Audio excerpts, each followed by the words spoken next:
Hello everybody and welcome to Vallarta-Ast disc golf course at Token Creek Park, just outside of Madison, Wisconsin. Hole 1 is a par 3, 387 feet, slightly uphill shot. You've got a lot of tall stuff on the right, and you've got a bunker hill to the middle of the fairway. I'm going to throw a DGA Hurricane, and there's a little bit more right to left wind than I thought, so I'm going to end up behind the bunker, and this is not a great shot. You're going to see a little flash of a disc come across the middle of the screen.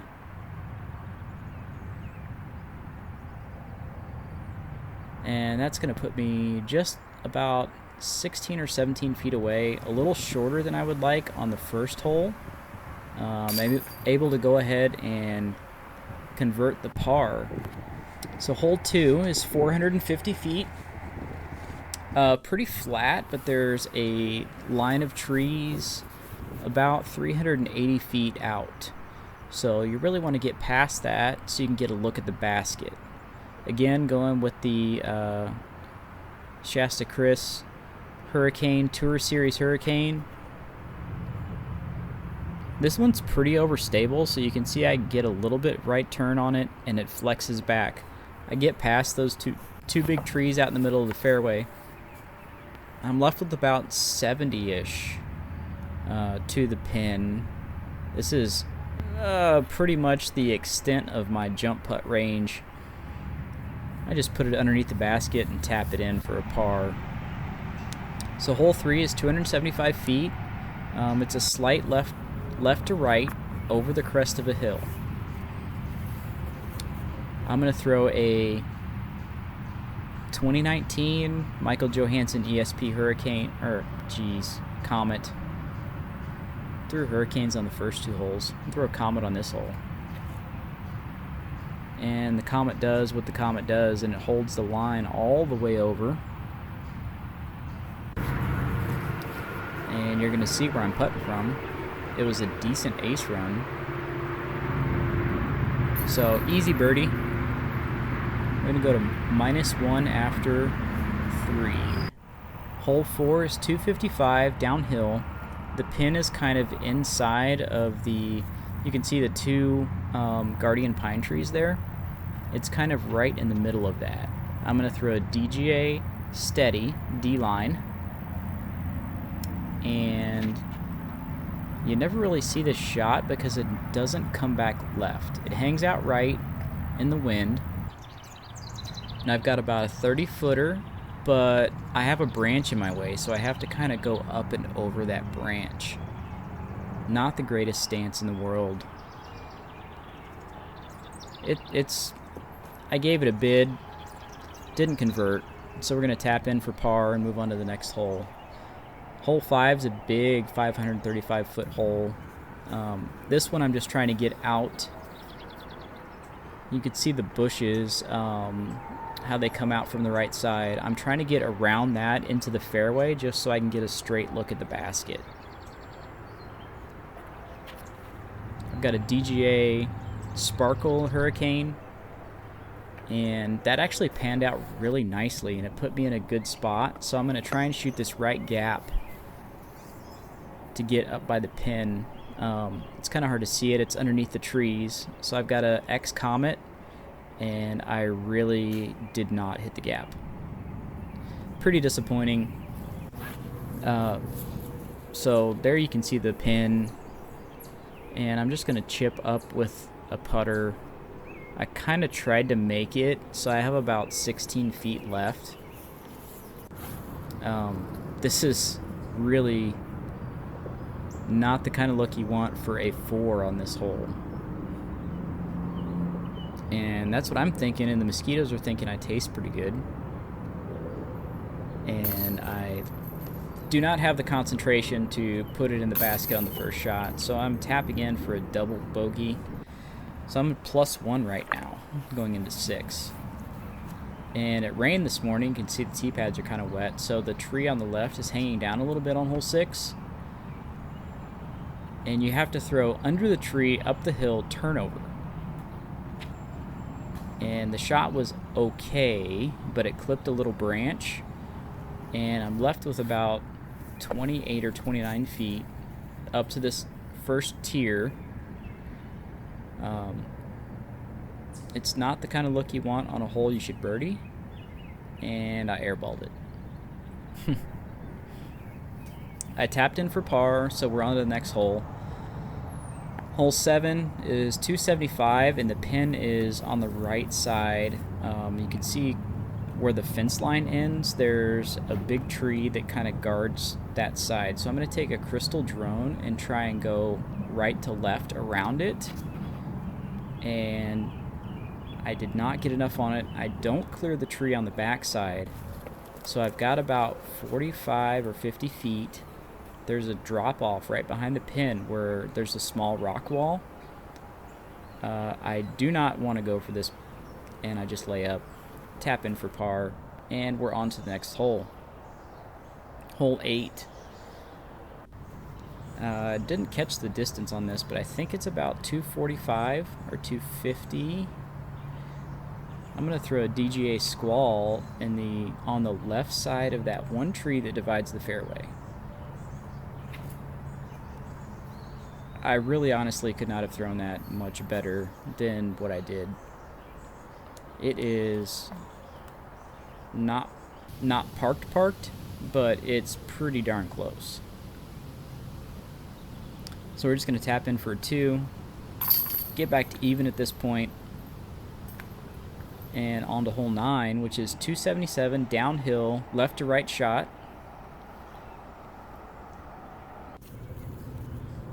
Again, going with the MJ Tour Series Comet, because I know it's something I could throw flat, and it's going to turn to the right almost the whole way. You can see it bending down around there. Kind of lose sight of it on the drive, but it ended up pretty good, about 17, 18 feet from the pin on the right-hand side. Just going to try and convert this birdie, and we're in. So we're back under par after 9, which is not a bad result.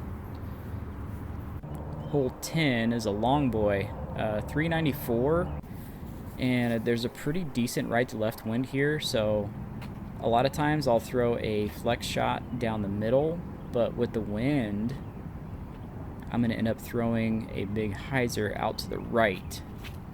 And you can watch it just carry all the way back over to the left-hand side of the fairway. It's not the worst spot to be in. It's an easy 3, and maybe even a little bit of a look for 2.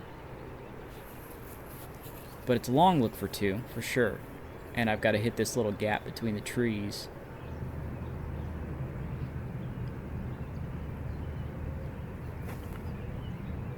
Just barely draw top metal. It was decent commitment at the putt, and I should be able to tap in for a 3. I got about 15 feet or so.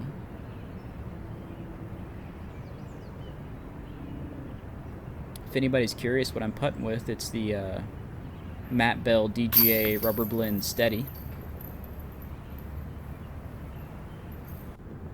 I missed my drive on hole 10, but this is where I ended up. I usually just take an undertaker and chip out into the fairway to give a good look for this second shot. And that was not the best approach I've ever thrown in my life, for sure. So I got about another 15 to 18 foot putt just to make sure that I save the par.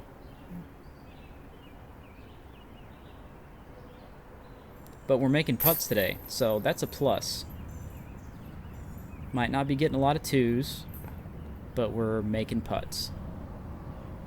So this one's kind of a blind shot, so there's no reason to really film from behind. It is a hard left to right turn, so I'm throwing a nice gentle Comet turnover. I've got to look at the basket. Again, it's like in that 18-ish, 20-ish foot range. But we're still making putts today. That's a plus, especially after the putting day that I had yesterday. So here's hole 12. I'm going to throw a Sparkle Hurricane off the tee, and we're just trying to get into the fairway. So around that first set of trees and inside to the left of the second set. You can see it finish to the left. We're in a decent spot where I would love to throw forehand or a spin putt.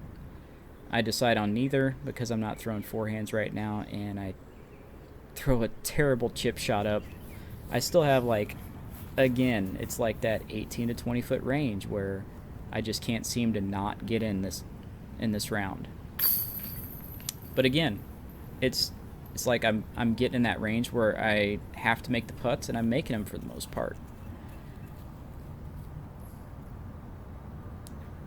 Alright, this one was tough because since it rained earlier today, the trees were hanging down really low. So I've got my Beat X Comet bending around the corner. I have just outside of a circle one look. It's not a very long hole. It's one that you want to get. Did not get it today. So I tap in for a par, and we're on to hole 15, which is one of the big boys on this course. 456 feet, tunnel shot out to a clearing. I've been having some issues with this hole, pulling it just a little bit to the right of where I want to go. I'm throwing an ESP Undertaker, and I did the same thing I've been doing lately. I pull it a little right, I hit some leaves, but it is in the middle of the fairway, luckily. So I've got about 110 or 120 to the hole. I'm going to step up with a granite steady and try to make it. Didn't quite get there, but I'm right underneath the basket. So easy 3, tap in and go to 16. 361. It is a pretty big dog leg left, which is a blind shot. So I'm giving a little bit different look off the tee here. Again, throwing my nice stable Shasta Chris Hurricane. Got a pretty decent pull on it, but I'm going to end up in that 75 to 80 foot range. And it's started raining a little bit on me on this hole. I really wanted to try and make this. I got it in 2 dimensions. I got the height and I got the depth, or I got the height and the left to right perfect. Depth wasn't perfect, but cashing in the 3, and we're moving on to the next one. So hole 17, 260. It's a bit of a tunnel shot. It's kind of an awkward tee shot. It's kind of back there past that first dark tree on the left, that next set of trees back there. I'm throwing a Shasta Shock, and couldn't ask for much better than that. Again, right there in that 15-ish foot range. Got to step away from the tree a little bit, but it's so close it shouldn't really matter. Wasn't the best putt in the world, but it's in the bucket. You don't get style points in disc golf. Played through a group of guys here. They were gonna go play 27, and one of their guys was in the woods over on the right. So they let me play through here, which was super nice of them. This one is about 350, and listen.